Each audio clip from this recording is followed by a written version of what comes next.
आयोजित इस press conference में आप सबका स्वागत है।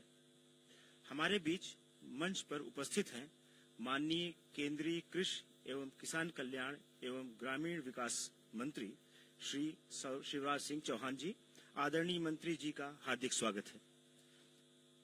हमारे साथ आज मंच पर उपस्थित हैं कृषि एवं किसान कल्याण विभाग के सचिव डॉक्टर देवेश चतुर्वेदी जी और कृषि अनुसंधान और शिक्षा विभाग डेयर सचिव तथा भारतीय कृषि अनुसंधान परिषद ICAR के महानिदेशक डॉक्टर हिमांशु पाठक जी। इस प्रेस कॉन्फ्रेंस में आपका भी हार्दिक स्वागत है।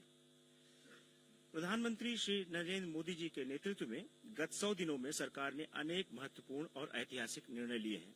मैं माननीय केंद्रीय कृषि एवं किसान कल्याण एवं ग्रामीण विकास मंत्री श्री शिवराज सिंह चौहान जी से अनुरोध करता हूं कि वे प्रधानमंत्री जी के पहले 100 दिनों के महत्वपूर्ण इनिशिएटिव और उपलब्धियों के बारे में विस्तार से जानकारी दें। मित्रों, सबको नमस्कार। मैं प्रेस कॉन्फ्रेंस में आपका स्वागत करता हूं। भारतीय जनता पार्टी का आधारभूत दर्शन है एकात्म मानव दर्शन, और हमारे आराध्य पंडित दीनदयाल उपाध्याय जी ने कहा था, गरीबों और किसानों की सेवा ही भगवान की पूजा है, दरिद्र ही हमारा नारायण है। और इसी दर्शन को मानते हुए भारतीय जनता पार्टी की सरकार, NDA की सरकार जन कल्याण की नीतियां बनाती है, कार्यक्रम बनाती है। प्रधानमंत्री श्रीमान नरेंद्र मोदी जी के लिए कृषि और किसान कल्याण सर्वोच्च प्राथमिकता है। हम सब जानते हैं, कृषि भारतीय अर्थव्यवस्था की रीढ़ है और हमारे जीवन का आधार भी, क्योंकि 140 करोड़ देशवासियों को खाद्य सुरक्षा उपलब्ध कराना ये सबसे बड़ी जिम्मेदारी है। और किसान कृषि की आत्मा है, उसके प्राण है। इसलिए किसान कल्याण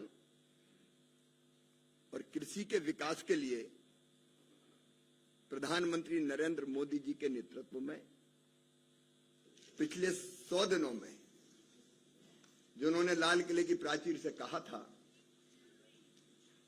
कि मैं तीसरे टर्म में 3 गुना ज्यादा तेजी से काम करूंगा, और कृषि विभाग के भी सब अधिकारियों ने मेरे सहित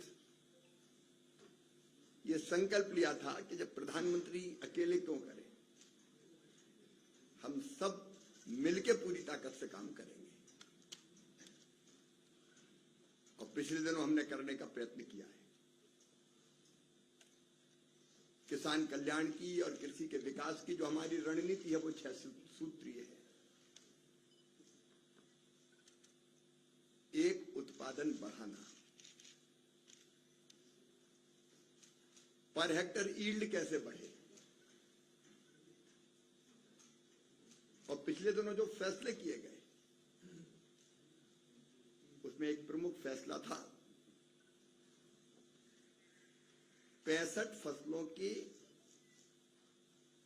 109 प्रजातियों के नए बीज प्रधानमंत्री जी ने किसानों को समर्पित किए थे। और वो किसी हाल में नहीं, खेत में जाके ही किए थे। मित्रों, आप सब जानते हैं क्लाइमेट चेंज, ग्लोबल वार्मिंग के कारण नई चुनौतियां कृषि के सामने भी है। और कई बार सूखा और कहीं बाढ़, कई राज्य तो ऐसे हैं कि जो बाढ़ और सुखाड़ दोनों का सामना करते हैं। वैसी परिस्थितियों में अगर तापमान बढ़े तो भी उत्पादन ना घटे और बेहतर उत्पादन, जल भराव की स्थिति में कैसे बेहतर उत्पादन हो सकता है, कम पानी में कैसे अच्छी फसलें हो सकती है, फसलों पर लगने वाले जो रोग हैं, कीट इत्यादि लगते हैं, उनका मुकाबला कैसे कर सकते हैं, ऐसी बीजों की ये वैरायटी हमने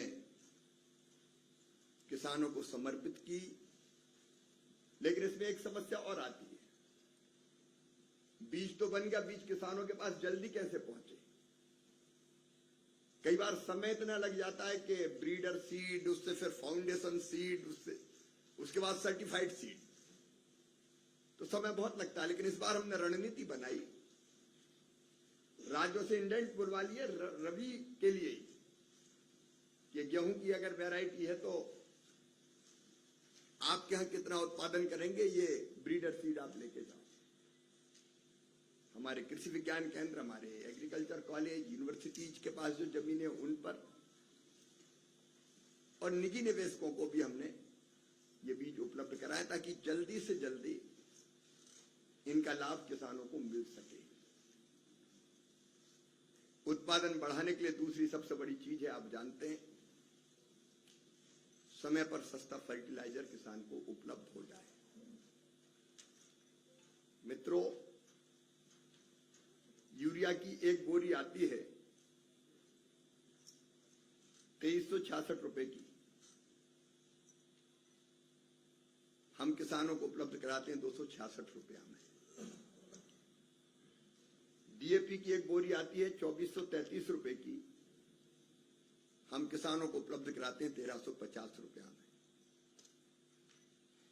पूरी सूची है मेरे पास, उपलब्ध हम कराएंगे। लेकिन बीच में रूस और यूक्रेन वार के कारण भी, बाकी परिस्थितियों के कारण भी, जो फर्टिलाइजर के जहाज थे उनको घूम के आना पड़ा, समय भी ज्यादा लगा, ट्रांसपोर्टेशन का खर्चा बढ़ा, तो 2625 करोड़ रुपए का एक नया पैकेज सरकार ने दिया ताकि इस कीमत पर हम किसान को यूरिया, डीएपी जैसे खाद उपलब्ध करा सकें। और कल आपने देखा होगा रबी की फसल के लिए भी 24,475 करोड़ रुपए केवल रबी के लिए, जिसमें यूरिया सम्मिलित नहीं है, कैबिनेट ने मंजूरी दी। पिछले साल 1,94,000 करोड़ रुपया फर्टिलाइजर की सब्सिडी में दिए थे सरकार ने, और इस साल भी इसके आसपास ही राशि जितनी भी जरूरत होगी सरकार उपलब्ध कराएगी ताकि फसलों का उत्पादन बढ़ सके। आधुनिक तकनीकी आईसीआर ने 100 नई पद्धतियां कृषि की, इनको डेवलप करने का काम किया है जो उत्पादन बढ़ाने में सहायक होगी इन 100 दिनों में। दूसरा हमारा सूत्र है उत्पादन की लागत घटाना। जितना जरूरी उत्पादन बढ़ना है तो उत्पादन की लागत में कभी कैसे आए। अब उसका एक तरीका तो है कि आपने सस्ता फर्टिलाइजर दे दिया। दूसरे, आपको ध्यान होगा प्रधानमंत्री जी ने 16 जून को, तब देवेश चतुर्वेदी जी उत्तर प्रदेश में हुआ करते थे, प्रधानमंत्री किसान सम्मान निधि पहला फैसला किया था प्रधानमंत्री जी ने तीसरी कार्यकाल का कि किसानों के खाते में वो डाली जाएगी। और आप जानते हैं कि लगभग 9.5 करोड़ किसानों के खाते में 21,000 करोड़ रुपए की किसान सम्मान निधि की राशि सीधे डीबीटी की गई थी। उसके साथ हमने फैसला किया कि जो छूट गए, कई जगह शिकायत आती थी किसी गांव में 5, किसी गांव में 10 किसान छूट गए, तो एक ड्राइव चलाई जिसमें 25 लाख नए नाम और हमने किसानों के जोड़े हैं। और हमारा संकल्प है एक किसान को भी हमको नहीं छोड़ना है। फिर बीजों की जो वैरायटी उत्पादन की लागत घटाने के लिए विकसित की, जैसे धान की एक वैरायटी विकसित की है जिसमें 30% पानी कम लगेगा और उसको लगाना नहीं पड़ेगा, सीधा गेहूं की तरह बो देना पड़ेगा, नहीं तो लगाने में फिर पैसा ज्यादा खर्चा होता है, मजदूरी में भी जाता है, लागत घटेगी। बाजरे की एक किस्म 120 दिन में आती है, सामान्य तौर पे 120-115 दिन में बाजरा आता है। 70 दिन की वैरायटी हम लोगों ने विकसित की। तो उत्पादन की लागत घटाने के प्रयास भी हमारे निरंतर जारी है। तीसरी जो सबसे महत्वपूर्ण चीज है, उत्पादन की लागत घटाने के लिए एक और महत्वपूर्ण चीज जो सरकार ने की, किसान क्रेडिट कार्ड। और मुझे खुशी है कि 7 करोड़ से ज्यादा किसान क्रेडिट कार्ड प्राप्त कर चुके हैं। इन पर खाद और बीज के लिए कम ब्याज की दरों पर, मतलब बैंक तो ब्याज लेता है लेकिन सरकार उस ब्याज को भरती। इस बार 22,600 करोड़ रुपए का प्रावधान किया है, इन्हीं 100 दिन के अंदर किया, ताकि अगर हम देखें तो प्रभावी दर है 4%। वो समय पर पैसा जमा करता है, केवल 4% ब्याज पर उनको खाद बीज के लिए कर्जा मिलता है। उसके लिए भी हमने प्रावधान किया है। एक और काम इस बीच में हुआ है, वो है हमारी नेशनल पेस्ट सर्विलेंस सिस्टम। वो हमने लॉन्च किया था। फसल में कोई रोग लग गया तो किसान जब तक बुलाता है, दिखाता है, पहचानता है, तब तक फसल का नुकसान बहुत हो जाता है। नेशनल पेस्ट सर्विलेंस सिस्टम में सीधे किसान मोबाइल से फोटो खींच के फसल में पत्तों का रंग बदल रहा है, कोई कीड़ा लग रहा है, वो डालता है और यहां से तत्काल उसको सलाह दी जाती है कि फलाना पेस्टिसाइड डालो, ये फलानी बीमारी है। तो ये भी किसान के लिए बहुत महत्वपूर्ण है। इसका उपयोग किसानों ने करना प्रारंभ कर दिया है। एक और सबसे महत्वपूर्ण मुद्दा है किसान को उत्पादन के ठीक दाम देना। और उसके लिए मित्रों आप जानते हैं एमएसपी की व्यवस्था। मुझे बताते हुए खुशी है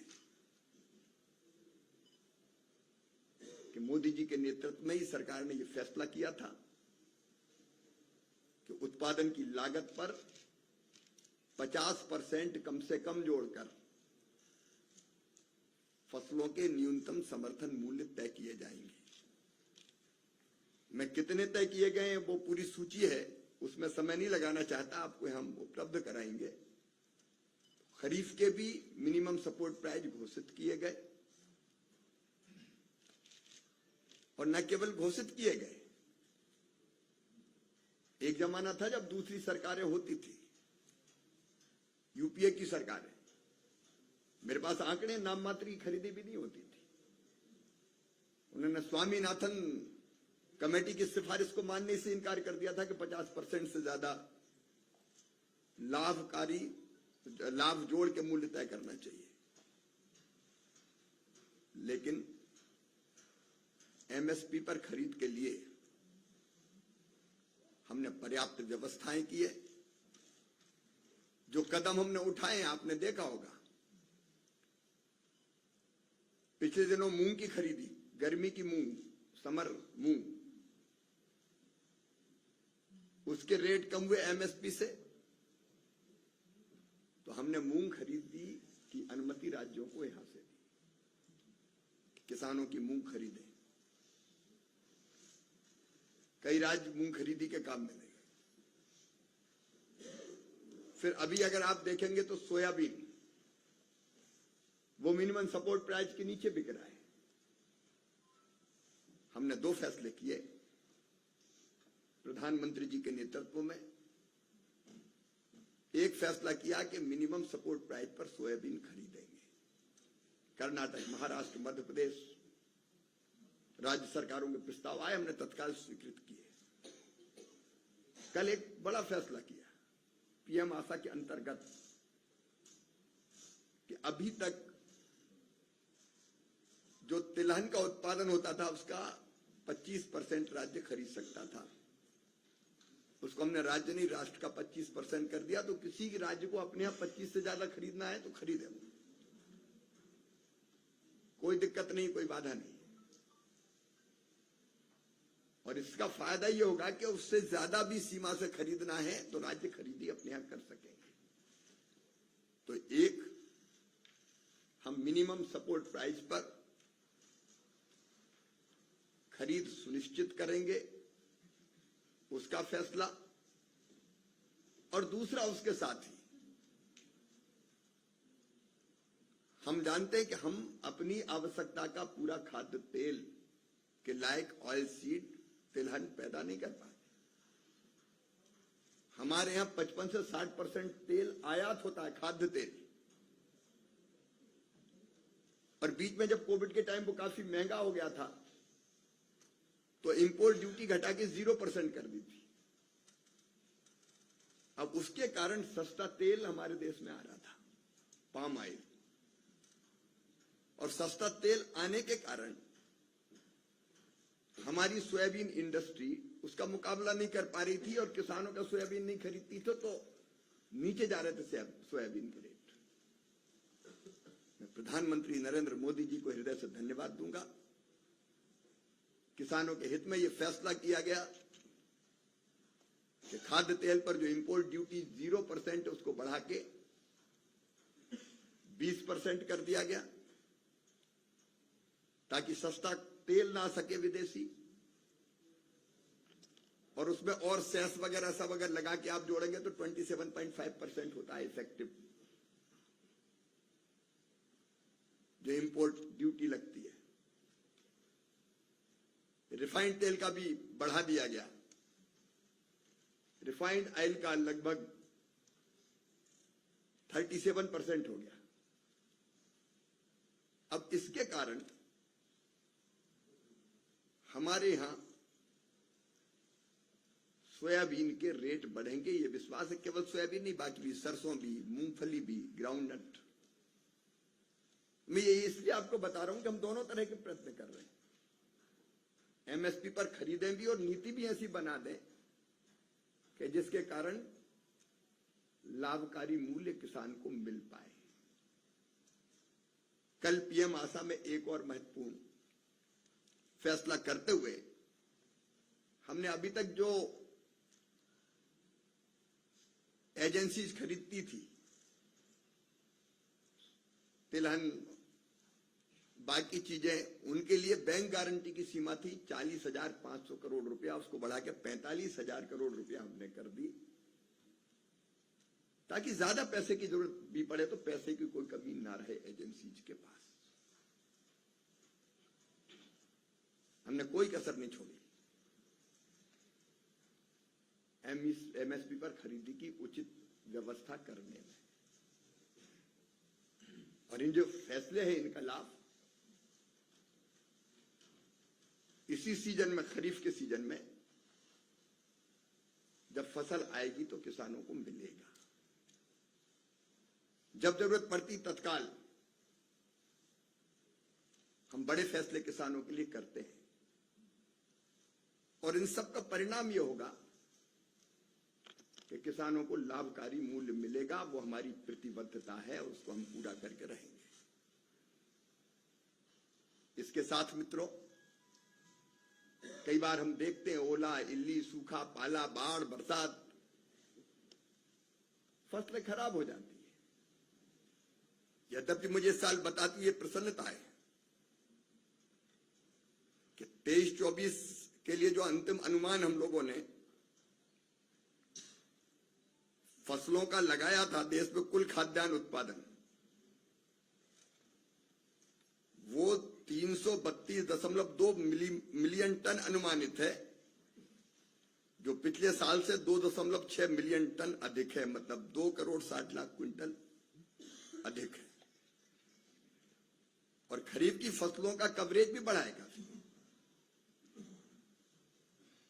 पिछले साल की तुलना में 2% ज्यादा है। चावल का क्षेत्र 16 लाख हेक्टेयर बढ़ा है और मक्का का 4 लाख हेक्टेयर बढ़ा है,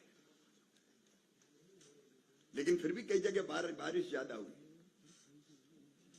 कई बार ऐसा होता है। अच्छा, कई राज्य तो बिहार जैसे बाढ़ और सुखाड़ दोनों का सामना करते हैं, तो किसानों को उस समय जब नुकसान हो जाए उसकी भरपाई जरूरी है। मैं स्वयं तेलंगाना और आंध्रा गया था, बाढ़ से हुए नुकसान को देखने किसान के खेतों में गया। स्थानीय सरकार के मंत्रियों और अधिकारियों के साथ हमारी केंद्रीय टीम गई यहां से।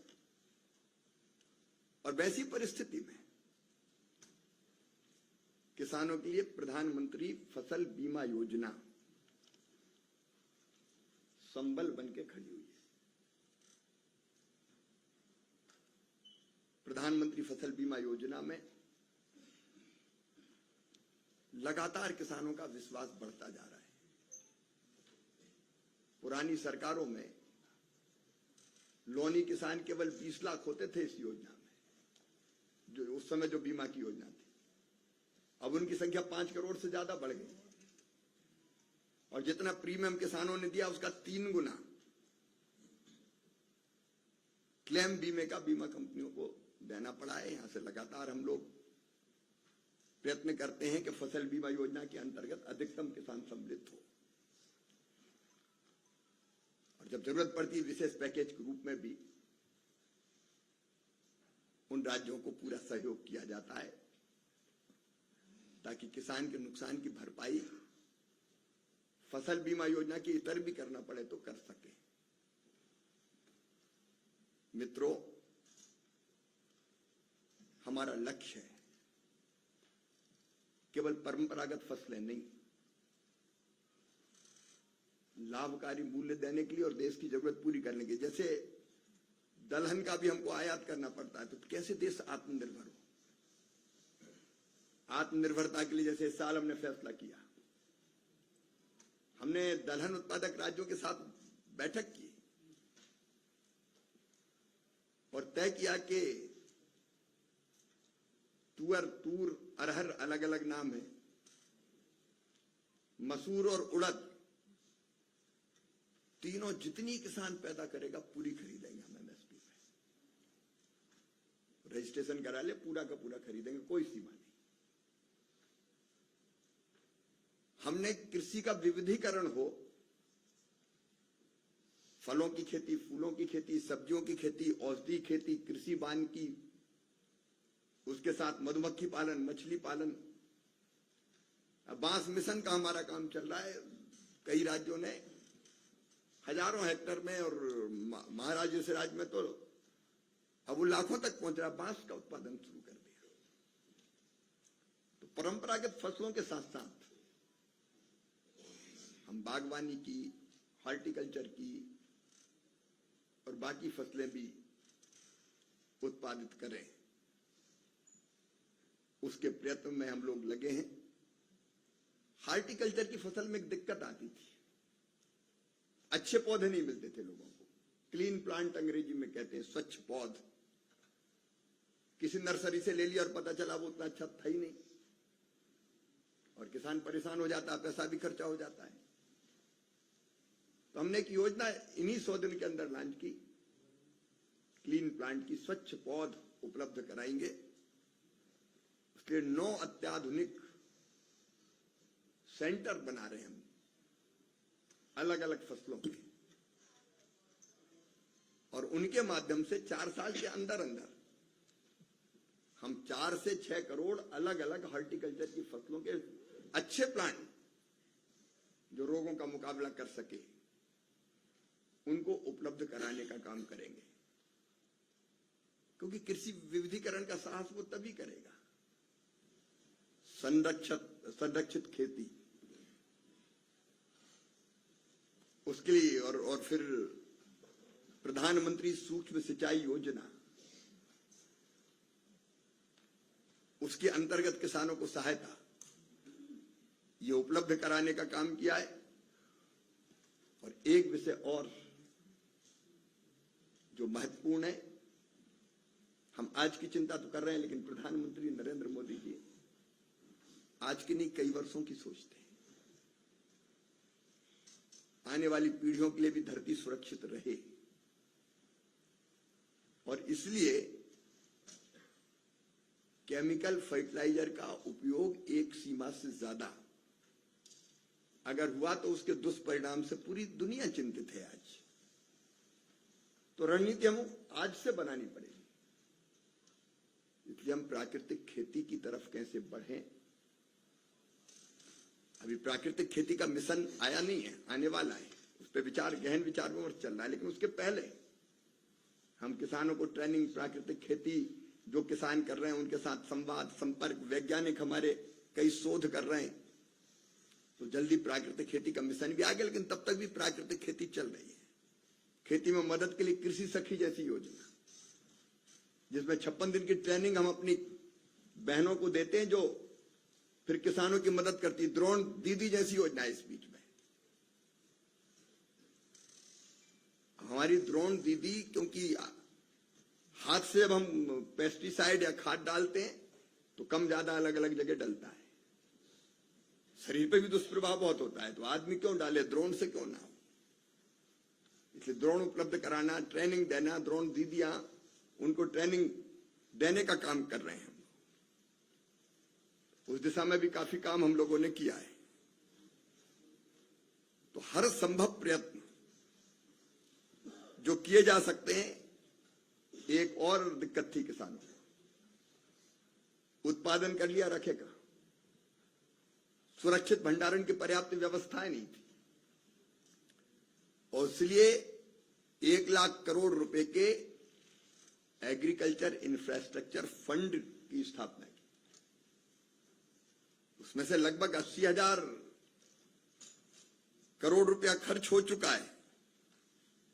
18,606 कस्टम हायरिंग सेंटर बन गए, 16,276 प्राथमिक प्रसंस्करण इकाइयां, फूड प्रोसेसिंग की इकाइयां, 13,724 गोडाउन, 3,102 छटाई और ग्रेडिंग इकाइयां, 1,909 कोल्ड स्टोरेज परियोजनाएं।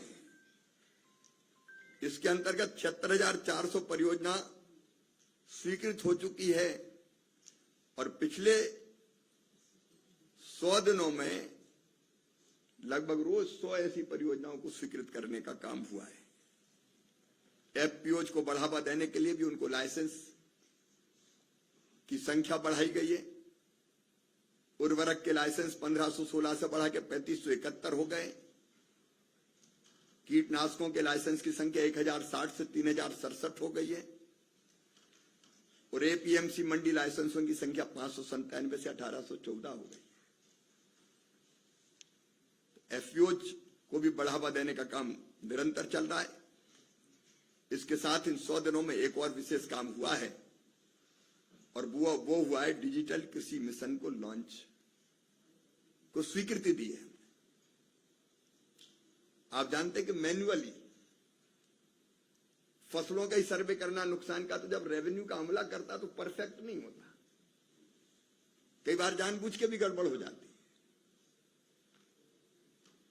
किसान की जमीनों का रिकॉर्ड रखना है, अगर हाथ से ही अगर करता रेवेन्यू का अमला, तो रामलाल की जमीन कई बार श्यामलाल के नाम चली जाती, उसको पता ही नहीं चलता। फसलों के नुकसान का आकलन करना है, तो मैन्युअली परफेक्ट नहीं होता, कई शिकायतें आती थी। रिमोट सेंसिंग जैसी टेक्नोलॉजी का इस्तेमाल करके होगा। इसमें हर किसान की एक अलग पहचान होगी, किसान पहचान।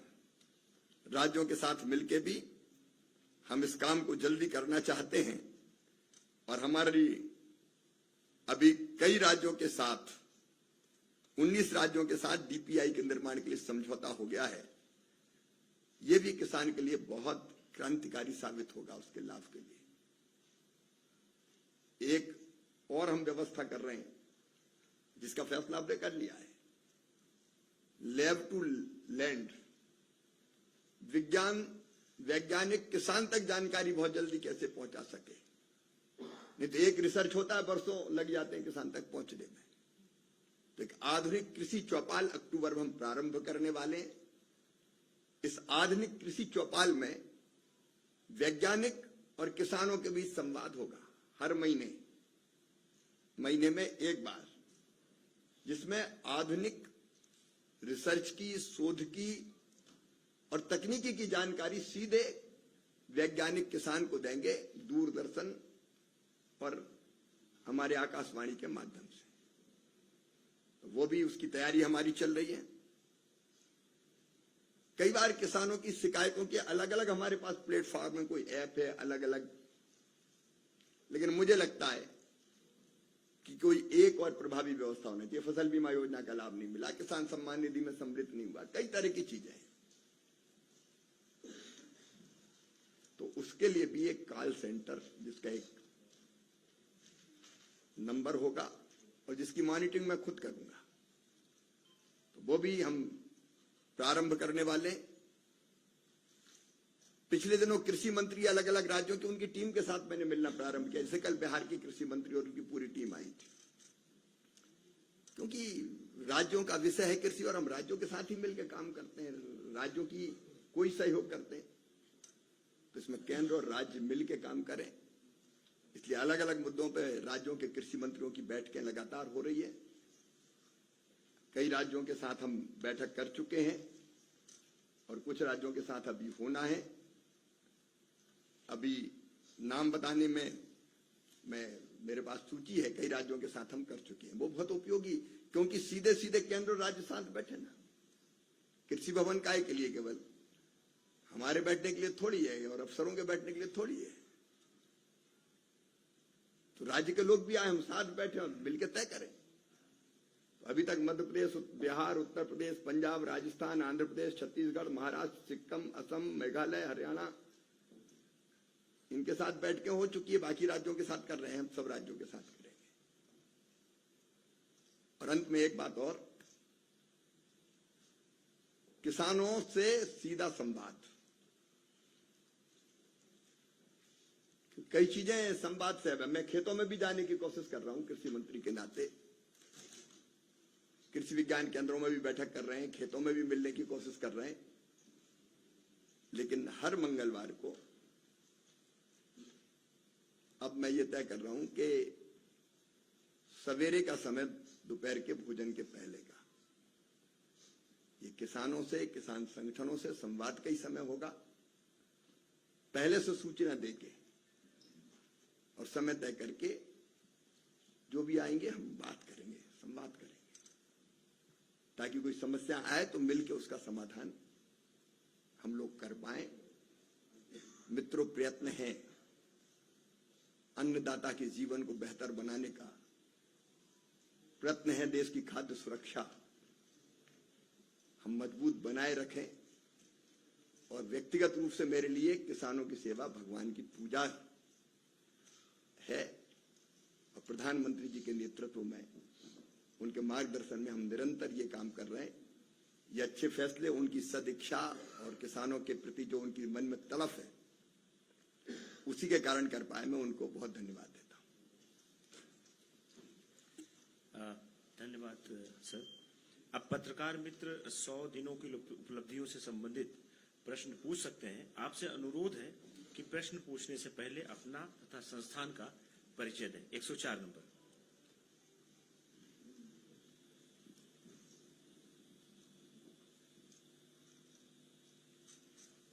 मैं लक्ष्मी पीटीआई से हूँ जी। आपको पता ही होगा, किसान आंदोलन के बाद एक कमेटी सेटअप हुई थी, जो एमएसपी गारंटी, क्रॉप डाइवर्सिटी, बहुत सारे विषयों पे चर्चा होनी थी, और उसका रिपोर्ट अभी तक आई नहीं है। सर, क्या स्टेटस है, थोड़ा बता देंगे? कमेटी की लगभग 23 बैठकें संपन्न हो चुकी है। अभी अंतिम रिपोर्ट नहीं बनी है, लेकिन कमेटी निरंतर काम कर रही है। सर, मेरा दूसरा प्रश्न है कॉटन के ऊपर।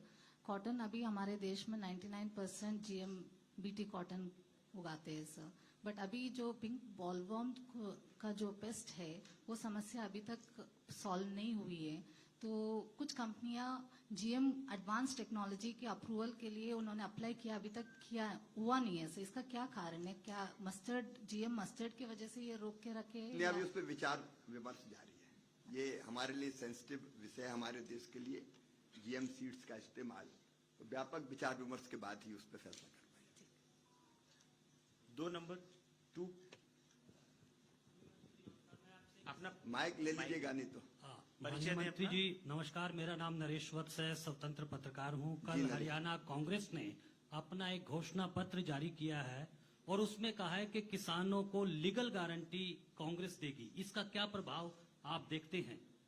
मैं पहली बात यही कहूंगा कि जब कांग्रेस की सरकारें थी, मैं आपको आंकड़े बता सकता हूं, जब ये सरकार में होते, हालांकि आज मैं केवल उपलब्धियों तक सीमित रहना चाहता था, पॉलिटिकल में नहीं जाना चाहता, क्योंकि नहीं तो विषय डाइवर्ट हो जाएगा।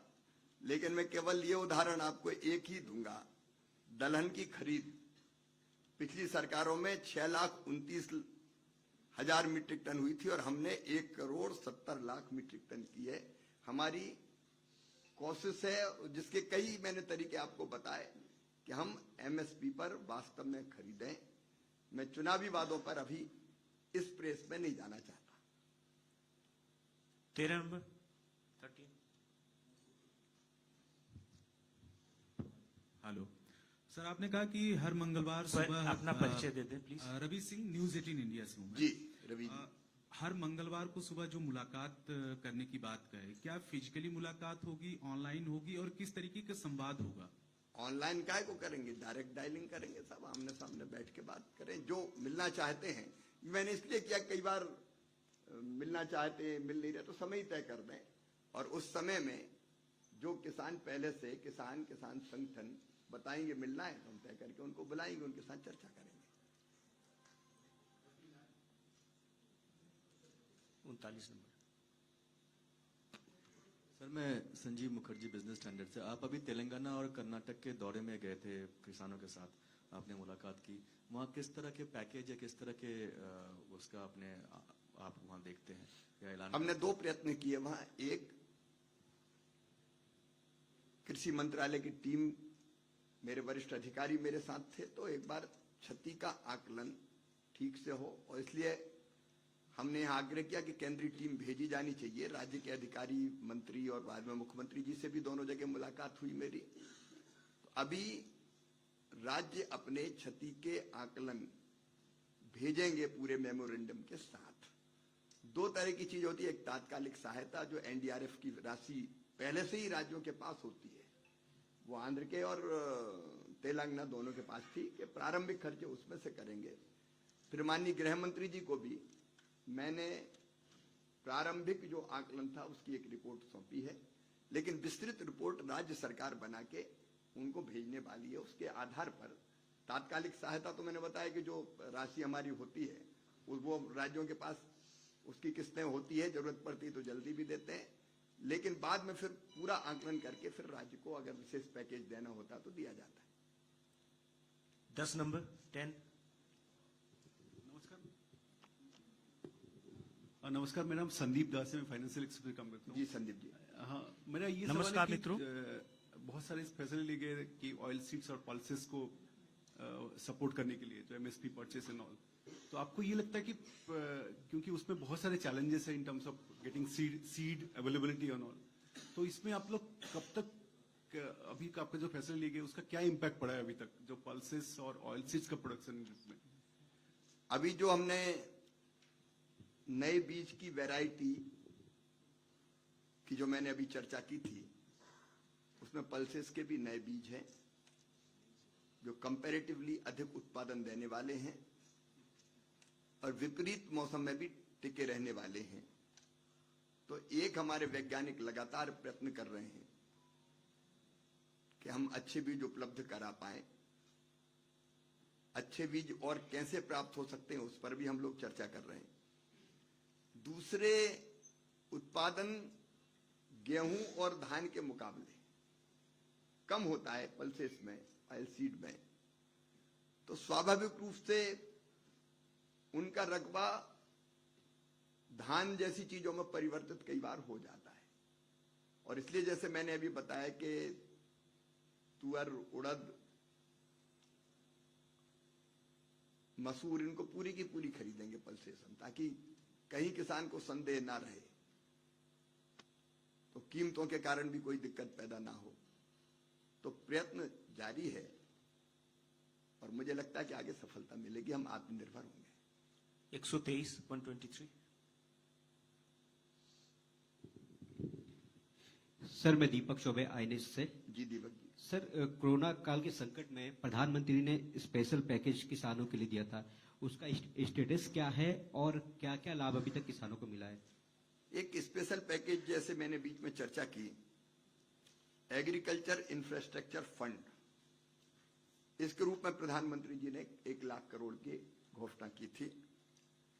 मुझे बताते हुए खुशी है, जो मैंने बीच में थोड़ा सा यहां आपको आंकड़े दिए थे, उसमें से अभी तक 76,400 परियोजनाएं, उनके लिए 48,500 करोड़ रुपए की राशि स्वीकृत की गई है। लोगों ने, जो निवेशकर्ताओं ने अपनी राशि लगाई है, वो मिला के लगभग 76,000 करोड़ रुपए के आसपास की राशि हो जाती है। और उससे कई संरचनाएं बन रही है, जैसे कस्टम हायरिंग सेंटर, प्राथमिक प्रसंस्करण इकाइयां, उनमें भी ये बात आई थी कि कुछ परिवर्तन करना चाहिए, तो हमने बीच में परिवर्तन किया। जैसे प्राथमिक प्रोसेसिंग हो सकती थी, मतलब गेहूं से आटा बन सकता था, लेकिन आटे से बिस्किट बनाना चाहे तो नहीं बना सकते थे, हम उसको भी परमिट किया है। तो ऐसी कई संरचनाएं, गोडाउन बने, छटाई ग्रेडिंग की इकाइयां बनी है, कोल्ड स्टोरेज बने हैं, तो इन पर लगातार हम लोग काम कर रहे हैं। सर, किसानों से एक और भी सवाल है। जिस तरीके से कल कांग्रेस ने अपना घोषणा पत्र जारी किया, तो उसको कह रहे कि हरियाणा में एमएसपी देंगे, पर वो कर्नाटक, तेलंगाना में और हिमाचल में एमएसपी की बात नहीं करते। आखिर वहां पर क्यों? क्योंकि वहां पे भी तो सरकार कांग्रेस की है। आज मेरे मन में यह है कि मैं जो उपलब्धियां बताई, वो बिना राजनीतिक चुनावी वादे, उनको नहीं, तो वो सब चीजें विषय डाइवर्ट हो जाएगा, उस पर अपन अलग से बात करेंगे। 266 सर नमस्कार, मैं दिवाकर हूँ, ऑल इंडिया रेडियो। दिवाकर जी नमस्कार। नमस्कार सर, आपने कुछ समय पहले प्रधानमंत्री जी के मन की बात कार्यक्रम की तर्ज पर किसान की बात कार्यक्रम की घोषणा की थी, वो कब से शुरू होगा और उसकी ये रूपरेखा क्या होगी? आधुनिक कृषि चौपाल उसको नाम दिया है हमने, क्योंकि उसका उद्देश्य ये था कि वैज्ञानिक और किसानों में सीधी बात हो, कोई नहीं और कोई बैठे, क्योंकि रिसर्च के बारे में रियल टाइम तत्काल कैसे लाभ मिले। आज एक शोध किया आईसीआर ने, तो तत्काल उसका लाभ कैसे मिल पाए तुरंत किसानों को, इसलिए उसका नाम हमने किया आधुनिक कृषि चौपाल, और उसकी तैयारी पूरी है। अक्टूबर के महीने में हम उसको प्रारंभ कर रहे हैं। इतने ही करेंगे कि महीने में एक दिन तय होगा पहले से, किसानों में व्यापक प्रचार प्रसार करेंगे। इस महीने के अंत तक हम आपको बता देंगे कि किस दिन होगा, वो तैयारी हमारी उसकी पूरी है, और उसमें सीधे वैज्ञानिक और किसान बात करेंगे। 76 सर नमस्कार, मेरा नाम पूनम है, मैं अमर उजाला से हूँ। नमस्कार मेरे 2 प्रश्न हैं। एक पहला प्रश्न है कि जो मसूर और उड़द कह रहे हैं कि सभी किसानों से खरीदेंगे, तो उसका मैकेनिज्म क्या होगा? किसान संवाद कब से शुरू होगा? और एक मेरे जहन का प्रश्न है, और ये किसानों से जुड़ा है। 2022 तक हमने वादा किया था कि हम उनकी आय दुगनी कर देंगे, तो अब अगर मैं बात करूं तो आय कब तक दुगनी होगी? कब तक अन्नदाता कहेगा कि मुझे इतनी आय मिल रही है कि मैं आर्थिक रूप से सक्षम हूं? एक तो आपने प्रारंभ में कृषि चौपाल, आपने पहला क्या पूछा था?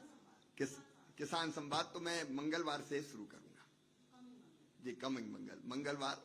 कभी अगर विशेष परिस्थिति ऐसी बनी कि किसी कारण मंगलवार को रहना संभव नहीं है, अपवाद होगा ये, मान लीजिए राष्ट्रपति जी का कहीं मेरे विभाग का कार्यक्रम बन गया, तो फिर मुझको जाना पड़ेगा। एक उदाहरण दिया मैंने, तो वो मंगलवार का सोमवार या बुधवार हो सकता है, अपवाद में। नहीं तो मंगलवार को फर्स्ट हाफ में मैं संवाद प्रारंभ करूंगा।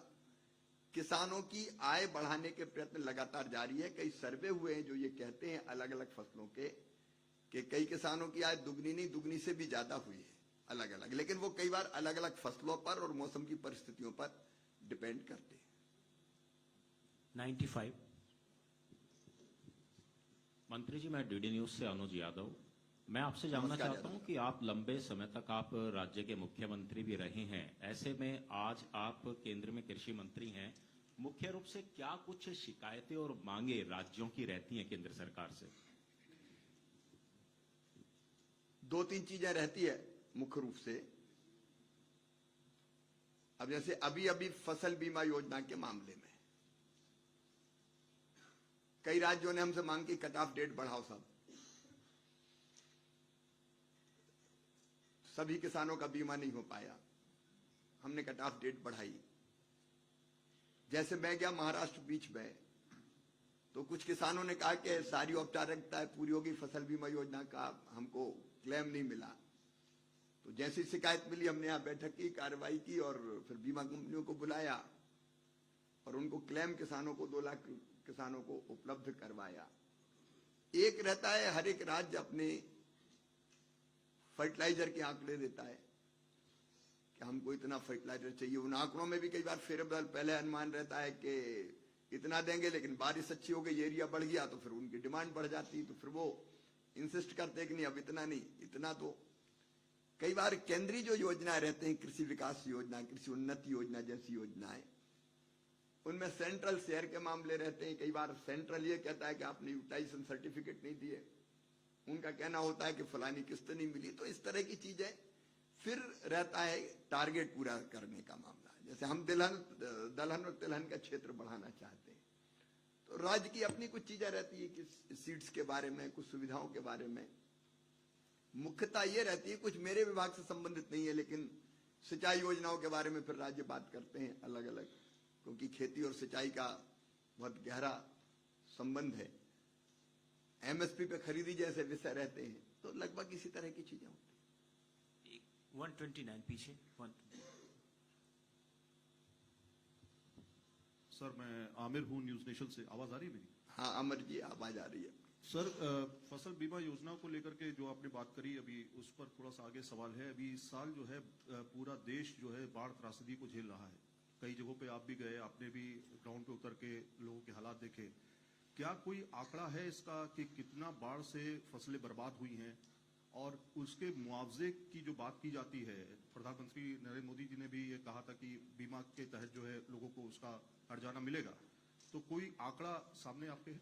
अभी खरीफ की फसलों के लिए ही 2 करोड़ से ज्यादा किसानों ने बीमा करवाया। और मैं जो कट ऑफ डेट की बात कर रहा था, अलग अलग राज्यों ने हमको इन परिस्थितियों को देख के ही कहा कि कट ऑफ डेट बढ़ा दे बीमा की, तो सरकार उसकी अनुमति देती रही है। तो मुझे लगता है कि खरीफ की फसल में अब तक का शायद सबसे बड़ा नंबर होगा ये, इतने किसानों का हमने बीमा किया है। अब क्षति के आकलन के, क्योंकि क्षति के आकलन में थोड़ा समय लगता है, तो उस आकलन के बाद फिर कितना मिलेगा, पर्याप्त मिले, क्योंकि जो हमारे नियम हैं उसके अनुरूप किसानों को नुकसान की भरपाई हो जाए, उसका हम लोग प्रयत्न करेंगे। 71। इसके बाद 2 और प्रश्न लेंगे। सर अभी किधर? 71।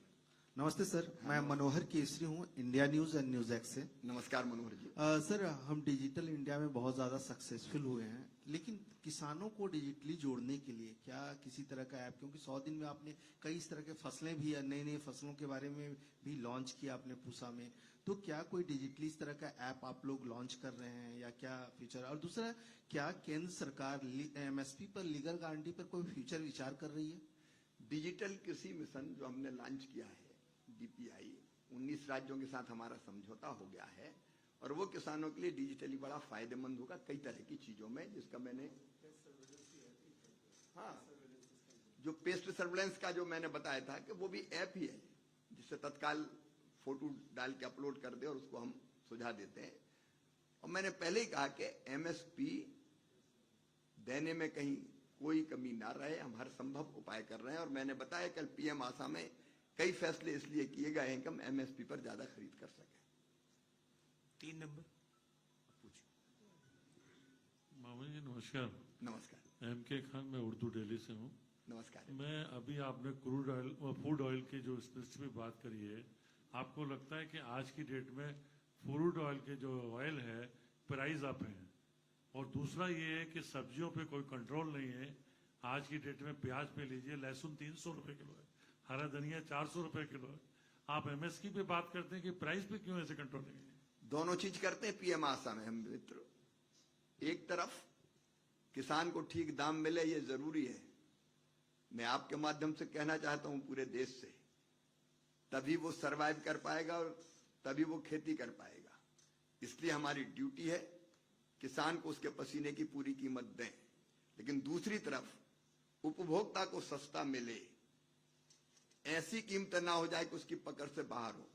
उसके लिए डोका के माध्यम से हम बफर स्टॉक बनाते हैं और बफर स्टॉक में हम दालें भी खरीद के रखते हैं, हम सब्जियां भी, हाँ, आलू और प्याज भी खरीद के इसलिए रखते हैं कि कई बार अगर उनके रेट बहुत ज्यादा बढ़ गए तो सरकार अपने स्टॉक को रिलीज करे, और कई जगह कोशिश करते हैं कि सस्ती कीमतों पर उनको बेचने का काम भी करें। तो हम किसानों के हितों का भी संरक्षण करते हैं, लेकिन उनको मिनिमम प्राइस मिले इसकी चिंता करते हुए तभी वो सरवाइव कर पाएंगे, क्योंकि उनके बिना देश नहीं चल सकता। लेकिन दूसरी तरफ उपभोक्ता को भी जरूरत पड़ने पर सस्ता मिल जाए, उसके लिए भी बफर स्टॉक बना के, सब्जियों का भी कई राज्यों को भावांतर भुगतान योजना बीच में हमने सब्जियों के लिए भी अब अलाउ कर दिया है। भावांतर भुगतान का मतलब है फिजिकल आपको नहीं खरीदना, आपको केवल जो लागत है, जैसे भावांतर भुगतान में प्याज, मान लीजिए किसी को लगता है कि उसमें मिनिमम 10 रुपया तो पैदा करने में खर्च आता है, तो उसकी एक कीमत तय करते हैं, और उस कीमत पे और मार्केट की कीमत पे जो अंतर होता है, उस अंतर को अगर कम में बिकती तो किसान के खाते में डालने की व्यवस्था अगर कोई राज्य करना चाहे, क्योंकि इंप्लीमेंट राज्य को करना है, 50% पैसा केंद्र देता है, उसके लिए हमने एक व्यवस्था और की है। कई बार किसान का बिकता है सस्ता, गांव में बेचा किसान ने विदिशा में, तो पता चला टमाटर बिका 2 रुपया किलो उसका, और दिल्ली में आके हो गया वो 60 रुपया किलो। तो हमने ये तय किया कि हम कोशिश करेंगे किसान को ठीक रेट मिल जाए, लेकिन यहां बिक रहा है 60 रुपया किलो, तो वहां से ट्रक में भर के मार्केट में बेचने हम भेजेंगे, और जो ट्रांसपोर्टेशन का खर्चा और भंडारण का आएगा वो हम नाफेड जैसी जो संस्था खरीदेगी उसकी भरपाई उनको करेंगे, ताकि यहां थोड़ा सस्ता मिल जाए। तो ये दोनों तरह की कोशिशें हमारी रहती है।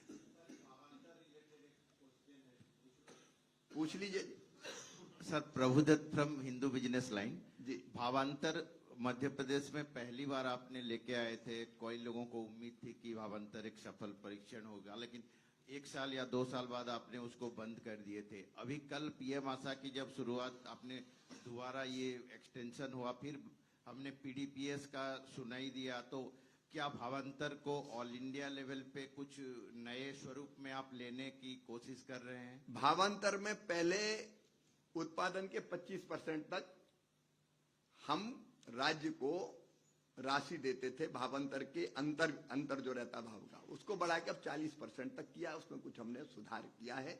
लेकिन पीएसएस और भावांतर में से कौन सी योजना राज्य को चूज करनी है, वो स्वतंत्रता राज्यों के ऊपर है कि किसको वो ठीक से कर पाए। धन्यवाद आप सबको प्रश्नों के लिए। अभी सर आपके साथ चल रहे हैं, वहां पर आप बातचीत कर सकते हैं। आप सबको बहुत बहुत धन्यवाद, और चाय पर आपका, चाय का भोजन ही है ना, भोजन पर आपका स्वागत।